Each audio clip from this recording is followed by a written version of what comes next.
First question from Greg Hunter. Go ahead, Greg. Okay, just ask this to Coach Brown. So your first name, you go mainly by AJ, first of all, and then why West Virginia when you ultimately got a chance to jump to the Mountaineers? Well, I grew up a huge Big East fan, and I know now we're in the Big 12, but watching Coach Huggins and those guys run through Madison Square Garden playing basketball was one of the reasons why I was kind of connected to the program as a kid.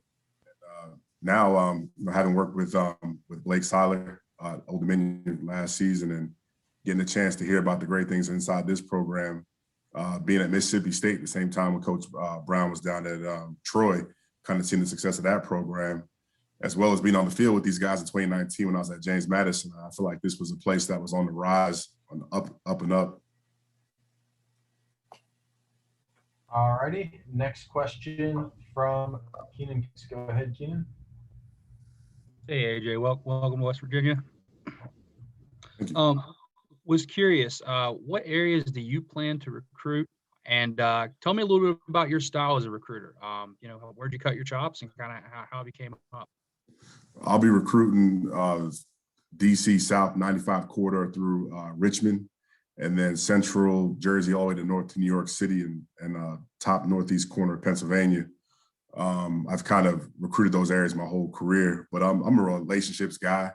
I believe that, you kind of got to connect with the high school coaches, connect with the kids and their 7-on-7 coaches to kind of build your rapport through those guys. Kids have to believe that you can make them a better man and a better player. So it's all about relationships for me.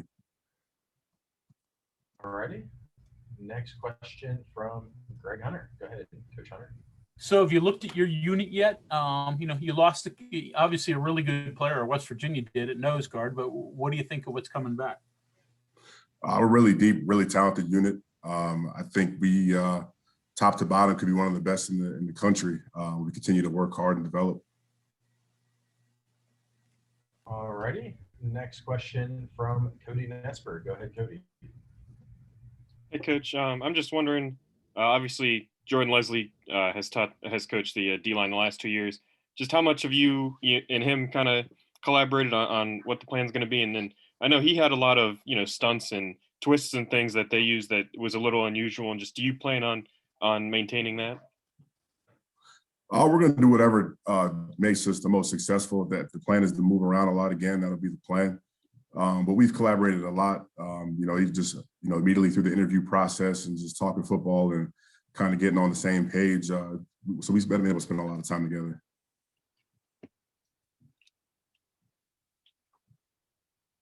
Go ahead, John Antoni. Coach, just give me your thoughts. I don't know how much you've studied the guys, but Mesidor, what's your thoughts of him and also to Dante Stills? Akeem is a great talent. The sky's the limit for that kid. I think he could be a blue chipper, have his names on all the walls up here and set records and do really well for himself at the next level.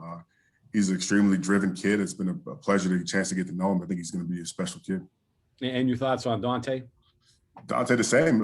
It's going to be putting the finishing touches on his college career, which he's getting excited, getting prepared to do. For him, it's just making sure he just repeats the same year and gets a little bit better. Thanks. Next question here comes from Mike Pizzaza. Go ahead, Mike. Hey, Andrew, how's it going? I'm sorry, Andrew or AJ? My bad. AJ's fine. AJ, okay. Well, hey, good to meet you. I have a question for you. It's kind of a history lesson, but for years and years here, there was this weird odd stack defense that kind of basically conceded that it was going to be difficult to recruit, heavy, strong defensive linemen, in particular tackles and nose guards for the middle. Those are rare commodities, obviously.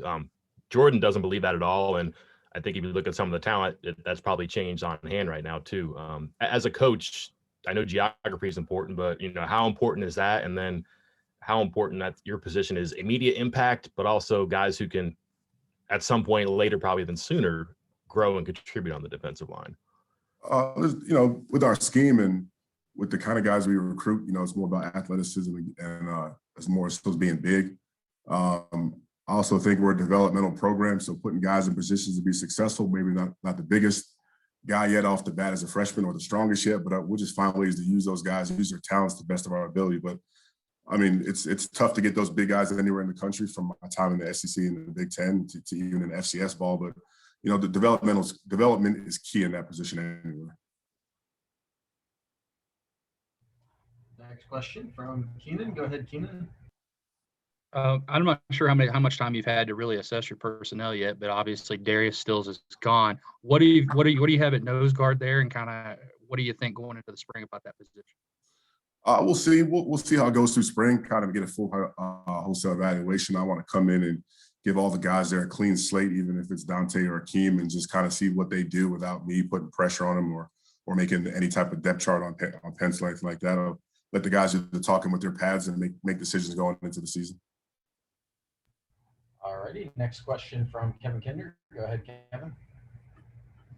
In those spring practices, do you come in and just run through some of the drills that have been here in the past? Do you have some of your own that you like to see that you feel like gives you, good evaluation of your players? How does that mix work?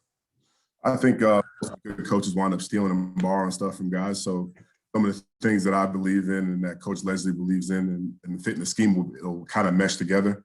I have my beliefs, he has his, but whatever's the best for success is kind of what I'll implement, and I'll be able to work through it no matter what drill I use. We have a few more here. Go ahead, Cody Nesper. Coach, I was just wondering if you could take us through your history, just in terms of what schemes you've run. For the most part, I've been a 4-down, 4-2-5 guy all the way through. I've been with blitz-heavy guys. I've been with guys that didn't like the pressure and play coverage. Been on teams that like to move a lot. So I've kind of, in my coaching career, been working for a lot of guys that run the 4-2-5 multiple ways, kind of like we do here. So I've kind of had a sprinkle of what we do here at multiple places. So it's all been about the same through my career.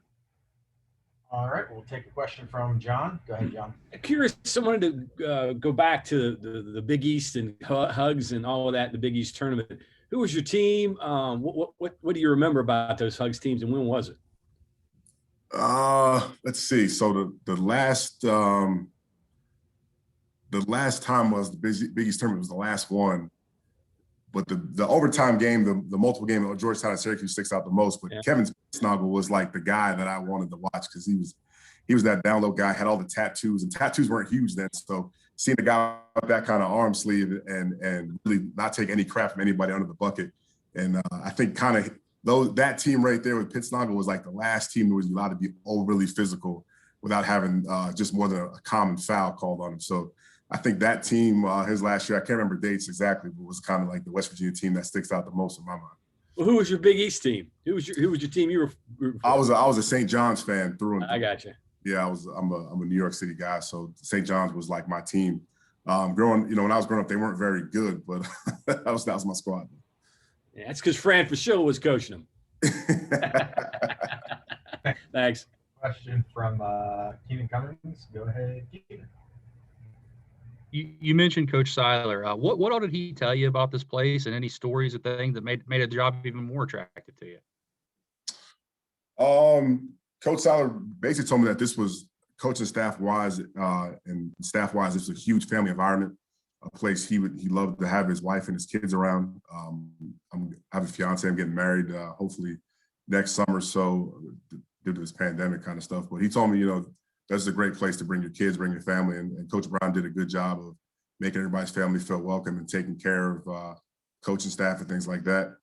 And then, actually, one of the things that I kind of actually wanted to really be a part of the program, I got a story from Coach Bill Legg, was how, the bowl season was kind of screwed up again this year. And Coach Brown had made sure there were some events for the players and families to make it seem like a real bowl experience and kind of get the guys together and do some things. And having not been able to play the season at all, it was kind of good to see that, Coach thought about the players first. Next question from Cody Nesper. Just wondering, what made you get into coaching, in the first place? I wanted to be a school teacher, actually, and kind of when I finished college around 2011, 2012, it was hard to get a job out on Long Island. It was kind of like economic downturn. Folks weren't retiring, things like that. And my college coach, Brian Collins at Long Island Post, who's on the schedule, gave me a chance to come back and be a GA and get my master's, maybe counseling or special ed or something, to kind of make myself more marketable as a teacher. And I got out there and practiced that first fall, and I have been coaching since. And we will take one more here from Kevin Kinder. Go ahead, Kevin. You're on mute, I think. Do that again. There we go. You mentioned LIU, and I think over the last year or two, they merged two of the athletic programs, but still coming from that and playing them right off the bat in your first job here. Is that a little strange?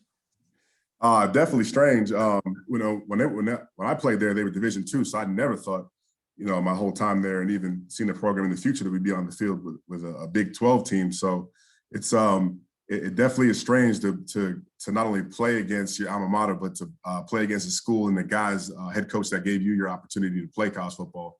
It'll be stressful, but definitely exciting at the same time.